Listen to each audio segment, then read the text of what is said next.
and welcome to my channel In Search of Wonder. My name is Anne and this is what I plan to read in May.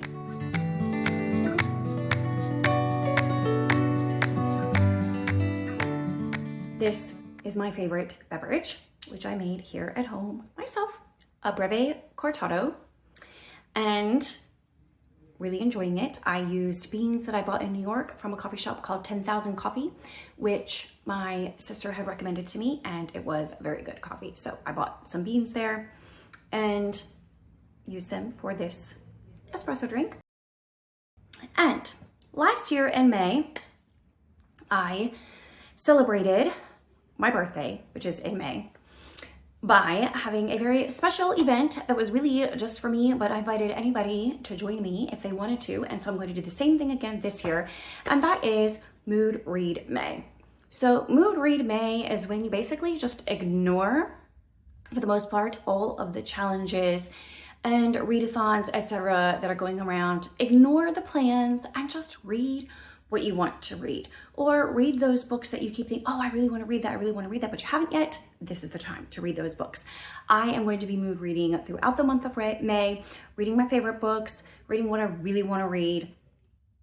That's my goal.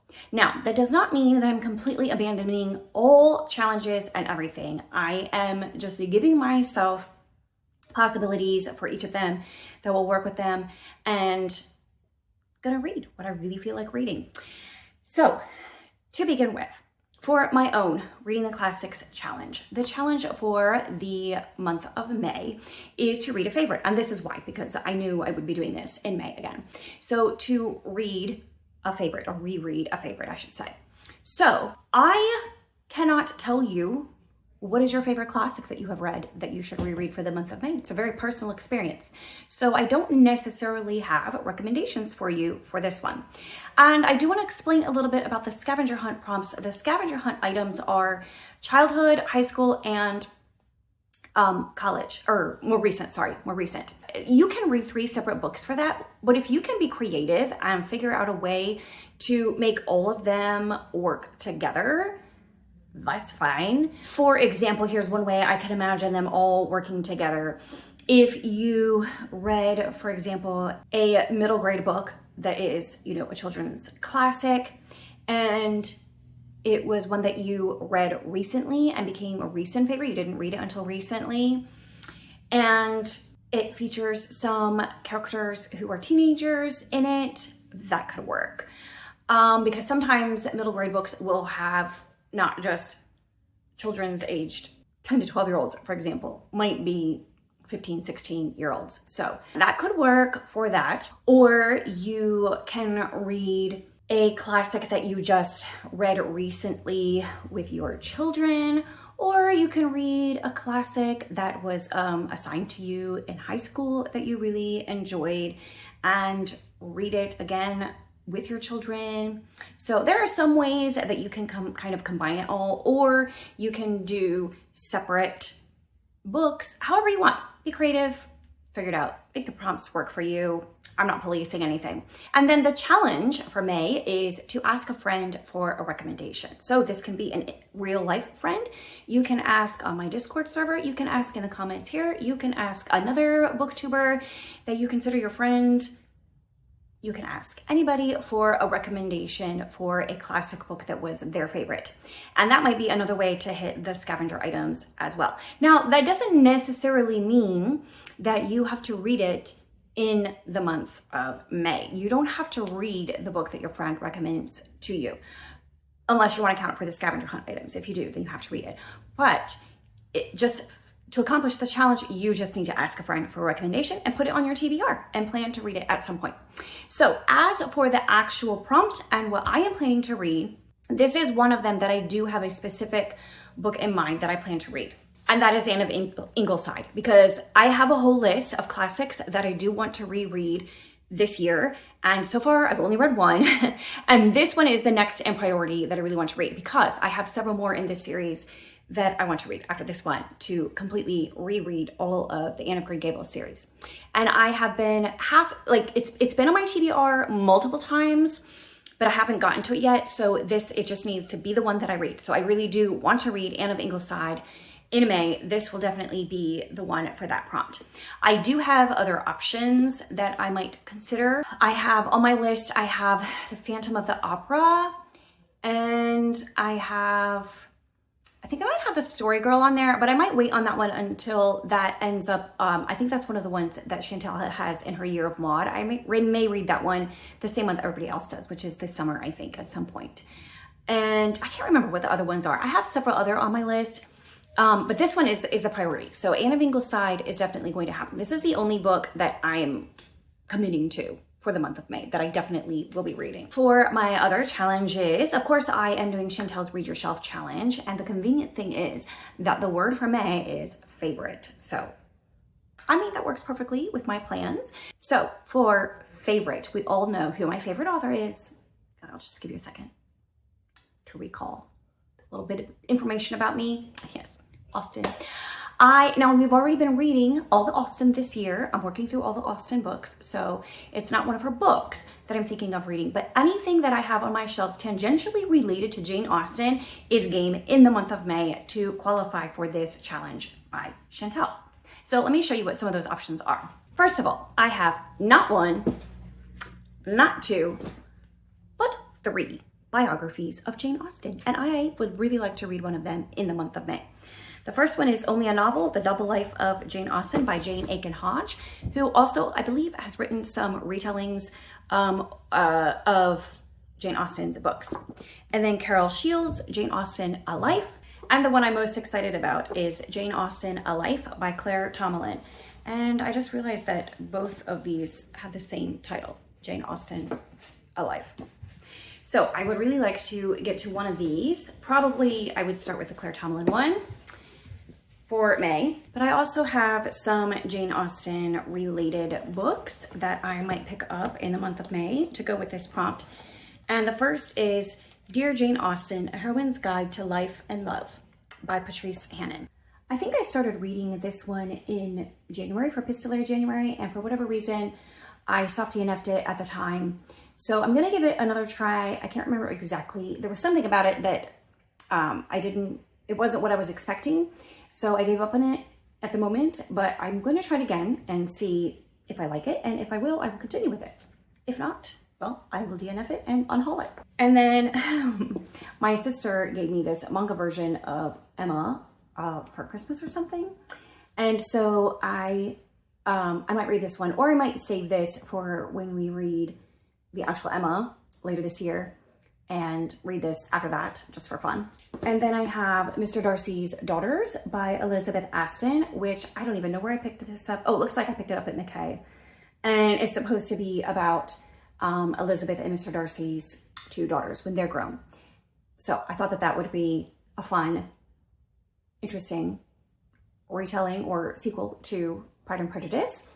And then this one, again, has been on my TBR once or twice, and I haven't gotten to it yet, and I want to just try it. I don't have high expectations of it, honestly, but I want to try it, and that is Austenland by Shannon Hale. And then this one I picked up somewhere. This is Charlotte, but it is actually about Sanditon. It's a finished retelling of Sanditon by Julia Barrett. So I am interested in reading the different variations of, or versions of, Sanditon and the Watsons. Different people have written different versions of them, finishing those stories, which are the two unfinished works by Austen. And so I would like to try them. So this is one of them, and I've had it on my shelf for a while. I haven't gotten to it. One or more of those books will be read to fit the prompt for Chantal's Read Your Shelf challenge. And then we have Jeanette's Jane Reads Christian Fiction Reading Challenge. And the prompt for the month of May is a book set in the South. And I managed to find a few that are on my shelf because, again, I'm trying to read from my shelf as much as possible this year. The first one I have, and I've had it for a while, and I really just need to read it, is No One Ever Asked by Katie Ganshert. Not exactly sure how to say that last name. But I read one by her and really enjoyed it, but it was very heavy. And I think that's why I haven't picked this one up, because I think it is going to be similarly heavy. So, but this one is in Missouri. Now, is that the South or is that the Midwest? I don't know, but close enough, right? This one would be a reread, Mixed Signals by Liz Curtis Higgs, and it's set in Virginia. And I remember really enjoying this and laughing out loud at it when I read it many years ago. So I'm hoping that a reread will be just as enjoyable, but we'll see. That is a potential. I've heard a lot of people say really good things about this, and I love the beautiful cover. This is Indigo Isle by T.I. Lowe, and it is set, I believe, in South Carolina. So definitely the South. And then another by Katie Ganshert. So again, this promises to be heavy, which again is why I haven't picked it up. That is A Broken Kind of Beautiful, and is also set in South Carolina. I have those options for Jeanette's challenge. I don't know which one I will get to. If you've read any of them and you particularly want to recommend one of them, let me know. And that might be enough to make me pick that one up. For our Jane Austen 250th birthday celebration that Charlene and I are hosting, the book for May is Lover's Vows, and it's really short. It's just a play, actually. I read it last year when I was reading Mansfield Park, because I just had so many questions about the play that they were doing. So I wanted to read the actual play, and it really helped to understand the plot of Mansfield Park so much better, and some of the characters' objections to various aspects of the play that they were doing. It really made a lot more sense. So definitely, if you want to read Mansfield Park with us, 100% read Lover's Vows. If you've read Mansfield Park, but you didn't really love it, I do think that reading Lover's Vows will shed some light on it and help you understand the story. I think back at the time Austen wrote it, it was a familiar play that many people would have known at least the basics of it. So they would have been able to understand the references she was making, but nowadays it's not a commonly performed play, so it's helpful to read it beforehand. And finally, there are two more things that I am planning for the month of May. And one is finishing up the Count of Monte Cristo, which I started in March, and the goal was to finish it by May. So my goal is to finish that. So I'm steadily working my way through it. I am more than halfway through now, so should be able to finish that goal. And if you are reading along with us, the discussions are in my Discord server, so you can hop on there and join in the chat about the Count of Monte Cristo. Finally, the other thing that I'm going to be doing is I really want to read the Emma M. Lyon series, but I've kind of been stumped as far as getting access to the books. None of my libraries that I have an account at, none of them have either physical or digital copies of Emma M. Lyon. I have borrowed some from my sister. She has, I think, most of the hard copies, but she lent them to, at least the next one that I want to read, to my other sister who lives in Florida. And so I don't know when I will see her or be able to get those books from her. So I am going to get myself Kindle Unlimited for the month of May, and I'm going to binge read some of the Emma M. Lyon books, as many as I can, for 1 month. And that will be my little birthday present to myself. If I actually have time, I may pick up some other Kindle Unlimited books that I have noticed that I want to read, or I might not. I'm definitely going to focus on the Emma M. Lyon series. At the very least, I need to read the next one or two, because then I think my sister has the other ones, the later ones, my sister who lives here in Virginia, so that I can borrow them from her. We'll see. At least I want to read the very next Emma M. Lyon in May, maybe the next two, and get caught up to where I have access to those other books. Because I don't want to buy, unless somebody wants to buy me the whole set for my birthday. Hint, hint, sisters, if you're watching this, husband. Anyways, I don't have the first ones in the series, so I don't want to buy the later ones. I just want to, if I want to buy them, I want to buy all of them or none of them. So that's why. So that is my plan for May. If you plan on joining me in mood reading for the month of May, let me know in the comments and let me know what you're thinking your mood might lend to. Or are you just gonna completely just pick whatever suits your fancy at the moment? I can't go in completely like blind. I have to have a little bit of a plan. Otherwise, I'm overwhelmed by options. That's one of my things I struggle with Kindle Unlimited. Like I too many options and I can't narrow down what I really want. So I like to have at least framework of a plan, but also I want to just really enjoy what I'm reading and not read so much heavy things and or long things in the month of May, just fun reading. That's my goal.